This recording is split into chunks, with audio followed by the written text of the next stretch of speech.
आज होनी है बातचीत। मैंने देर रात को भी कल अपडेट दिया, अब आप जान, इससे पहले भी अपडेट दे चुका हूं।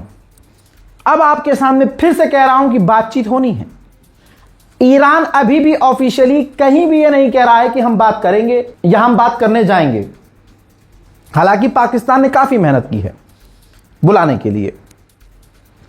अब ऐसे में टॉप लीडर्स पर नजर है कि ट्रंप क्या कर रहा है और गलीबाफ ईरान के क्या कह रहे हैं। ट्रंप 3-3, 4-4 पेज के, पिछले रिपोर्ट में दिखा चुका हूं, 3-3, 4-4 पेज को लिखकर धमकी दे रहा है, जीत का ऐलान कर रहा है। अब इसका रिएक्शन तो आना था, क्योंकि ये एक पहला ऐसा मुल्क है जो अमेरिका के आगे डायपर नहीं पहन रहा है, बल्कि अमेरिका को टिट फॉर टैट वाला मजा चखा रहा है।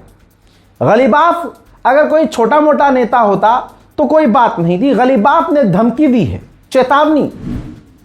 ये देखिए, काफी लंबा समय लेने के बाद उन्होंने पोस्ट किया, मोहम्मद गलीबाफ, पूरा नाम है मोहम्मद बाकर गलीबाफ, ये ईरान के पार्लियामेंट के स्पीकर हैं। साफ कहा है कि ट्रंप ने जो पाबंदियां लगाई हैं, जो घेराबंदी की है, उसे वो घेराबंदी लगाकर सोच रहा है युद्ध विराम को बेकार करके, जो सीज फायर है उसको खराब करके सोच रहे हैं कि वो बातचीत की मेज पर हम आएंगे और सरेंडर कर देंगे, या फिर वो जंग भड़काने का बहाना ढूंढ लेंगे। हम धमकी के साए में बातचीत नहीं करते। ये ईरान ने साफ कर दिया है, गलीबाफ ने साफ कर दिया है कि हम धमकी के साए में बातचीत नहीं करते। पिछले 2 हफ्तों में हमने जंग के मैदान में, ये लाइन ध्यान से सुन लीजिएगा, सबसे इंपॉर्टेंट है, पिछले 2 हफ्ते में हमने जंग के मैदान में अपने नए पत्ते दिखाने की पूरी तैयारी कर ली है। अल्लाह अकबर, अल्लाह अकबर, अल्लाह अकबर। अब ये सीधा पैगाम है जितने भी ईरान की खबर पर नजर रख रहे हैं, ये ईरान का फाइनल स्टेटमेंट है बातचीत से पहले। अल्लाह जाने ईरान की डेलीगेशन जाएगी नहीं जाएगी, वो तमाम चीजें बात की बात हैं। अभी की बात यह है, ट्रंप की धमकियों के बाद गलीबाफ ने साफ कर दिया है कि मुन्ना, 2 हफ्ते में जो तुमने सीज फायर रखा था, हमने उसमें नई रणनीति बना ली है और नए पत्ते हमने खोल लिए हैं। मैं पिछले रिपोर्ट में बता चुका हूं कि ईरान अपने नए हथियारों को निकालने की तैयारी कर चुका है।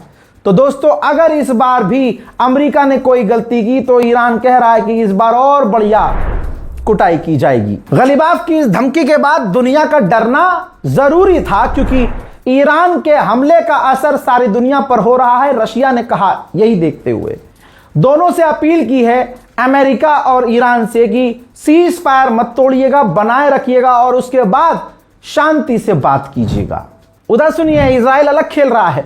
इजराइल की डिफेंस कंपनी ने कहा कि हम अगले 3 से 4 सालों में ऐसा defence system, laser defence system बना लेंगे, वो ईरान के बैलिस्टिक मिसाइल को भी हवा में खराब कर देगा।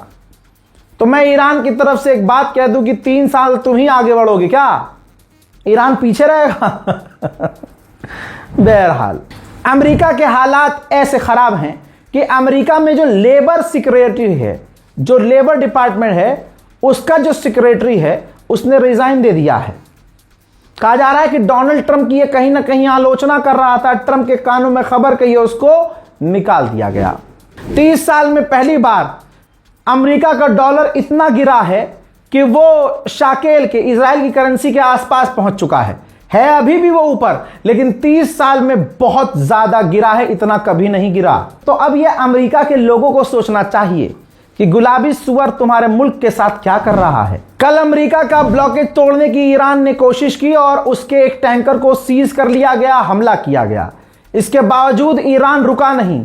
ईरान ने ऐलान करके कंफर्म किया है कि हमारा एक और टैंकर अमेरिका के बैरिकेड को तोड़कर हमारी तरफ आ गया है। जाहिर सी बात है, दूसरी बार अगर दोबारा अमेरिका हमला करता तो ईरान ने जैसे युद्धपोत को टारगेट किया था अमेरिका के, ऐसे ही ईरान फिर कुछ करता और एक बार फिर से जंग शुरू हो जाती और अमेरिका की कुटैया अच्छे से होती। उधर जो ईरान ने स्ट्रेट ऑफ हॉर्मुज में अपना शिकंजा जमाया है, बताया है कि पिछले 24 घंटे के अंदर सिर्फ 3 टैंकर निकले हैं, वो भी हमारी इजाजत से। इराक का लड़ाकू संगठन ईरान की प्रॉक्सी जिसने ऐलान किया है, ये रहा उनका स्टेटमेंट। कहा है कि अगर ईरान पर दोबारा हमला किया तो हम अमेरिका के ठिकानों पर ऐसा हमला करेंगे जैसा अभी तक हमने किया ही नहीं था। अभी फिल्म बाकी है। मेरे दोस्तों, एक बड़ा अपडेट है। 40 इजरायली लोग रशिया पहुंचे। उन्हें रशिया के एयरपोर्ट पर रूस ने गिरफ्तार कर लिया। क्यों? क्योंकि उनका संबंध इजराइल और ईरान की जंग में था। ईरान के खिलाफ उन्होंने कई सारे कांड किए थे। रशिया नहीं चाहता था कि ईरान का नुकसान करने वाला उनकी जमीन पर कदम रखे। भैया, गिरफ्तार कर लिया गया। इजराइल की गवर्नमेंट में हड़कंप मचा। इजराइल की एम्बेसी ने खुद बीच में अपने आप को डाला, तब जाकर काफी मशक्कत के बाद उन इजरायलियों को रिहा किया गया और उन्हें वापस इजराइल भेजा गया।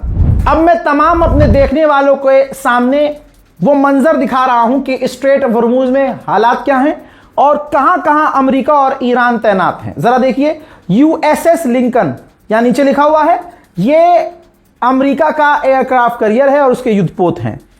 स्ट्रेट ऑफ हॉर्मुज के अंदर की तरफ कोई नहीं है अमेरिका का। वहां स्ट्रेट ऑफ हॉर्मुज जहां लिखा हुआ है वहां ईरान ने ब्लॉकेज किया हुआ है। अरबियन सागर में अमेरिका तैनात है। अरबियन सागर में अमेरिका तैनात है। आगे ईरान के बिल्कुल करीब अमेरिका नहीं है, काफी दूर है। वहीं इजराइल ने आदत है उसकी, हैवान है, गाजा पर हमला किया। दोबारा से 2 लोग मारे गए हैं और अब उसके हमले गाजा पर दिन प्रतिदिन शुरू हो चुके हैं। हजरात, गाजा के अंदर इंडोनेशिया का एक अस्पताल था जिसे इजराइल ने तबाह कर दिया था। अब उसकी इमारत पर इजराइल ने अपना झंडा लगा दिया है, अपना इंडिपेंडेंस डे सेलिब्रेट करने के लिए। हजरात, यूरोपीय यूनियन ने बड़ा कदम उठाया है। यूरोपीय यूनियन ने इजराइल की निंदा की है जो वेस्ट बैंक में उसने भारी मात्रा में, ज्यादा तादाद में सेटलमेंट का ऐलान किया है। अब जर्मनी का घटियापन देखिए।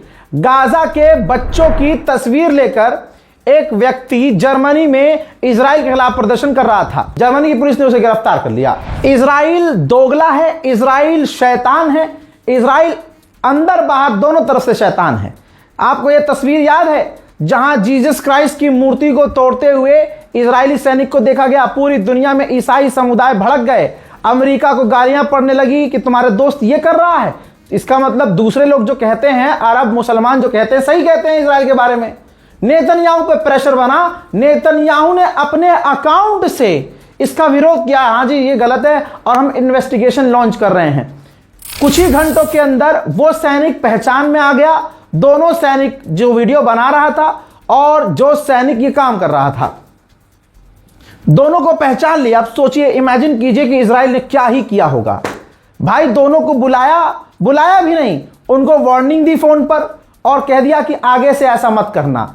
सच्चाई है कि पीछे से यही कहा होगा कि ऐसा करो और करो, लेकिन वीडियो सोशल मीडिया पर पोस्ट मत करो। मेरे दोस्तों, दूसरी बार की बैठक लेबनान और इजराइल के बीच अमेरिका में होने वाली है, सीज फायर को लेकर, जो वहां लेबनान में है ही नहीं इस वक्त। तो अमेरिका लेबनान से मांग कर रहा है कि भैया आपने एक लॉ बनाया हुआ है कि कोई भी अगर इजराइल से कांटेक्ट या इजरायली व्यक्ति से कांटेक्ट करेगा वो क्राइम होगा। तो सबसे पहले ये कानून हटाए। यानी अमेरिका इजराइल, आपको लग रहा है ना कि अमेरिका मीडिएटर है ना, अमेरिका इजराइल का साथी है और इजराइल से बड़ा हरामीपने में है। इजराइल जो बोल नहीं रहा है वो खुद अमेरिका कह रहा है लेबनान से कि भाई तुम इजराइल के खिलाफ जो कानून बनाए हो पहले वो हटाओ, फिर आगे बात करेंगे। लेबनान के जिन जिन इलाकों में, ये तस्वीर देखिए, इजराइल ने कब्जा किया है। लीजिए, इजराइल के ही फौजी के कैमरे से बना हुआ वीडियो देख लीजिए।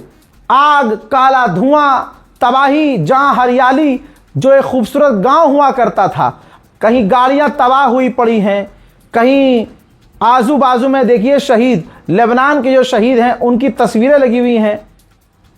इलाके में आग लगी हुई है, दुकानें मकान जला दिए गए हैं, आबादी मिटा दी गई है। इजराइल के टैंक वहां मौजूद हैं, बमबारियां हो रही हैं, जमीन से आसमान तक सिर्फ धुआं ही धुआं है। सोचिए, लेबनान के अंदर 2387 आम लोगों को इजराइल कत्ल कर चुका है। और आपको पता है ना, मेजर गौरव आर्या, कद्दू का नकली मेजर गौरव आर्या, उसको मुसलमानों के नरसंहार में इतना मजा आता है कि उसने इजराइल को अपना सगा भाई बताया है। ये दुनिया जवाब दे और सोचे कि भाई इसकी अम्मा वहां जाती थी या नेतन्याहू को यहां बुलाता था अपनी अम्मा के कमरे में, हमें नहीं पता। सगा भाई कैसे हो गया? उसने नेशनल टीवी पर ऐलान किया है तो भाई होगा। घोप घोप की जिंदगी उनकी है ही, जिंदगी झंड बा फिर भी घमंड बा।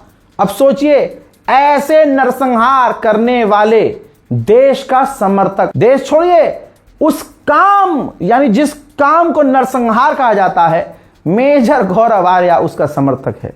और भारत का मुसलमान सोच रहा है कि नहीं यार, कहीं ना कहीं तो हमारे लिए इंसाफ करेंगे। जब ये फौज में रहा होगा मेजर गौरव आर्या, तो इसने सोचिए उस पद का गलत इस्तेमाल मुसलमानों के खिलाफ कितना किया होगा। इस रिपोर्ट को शेयर कीजिएगा, मेरे लिए दुआ जरूर कीजिएगा, अपनी राय कमेंट सेक्शन में जरूर लिखिए, चैनल को सब्सक्राइब कीजिए। जय हिंद।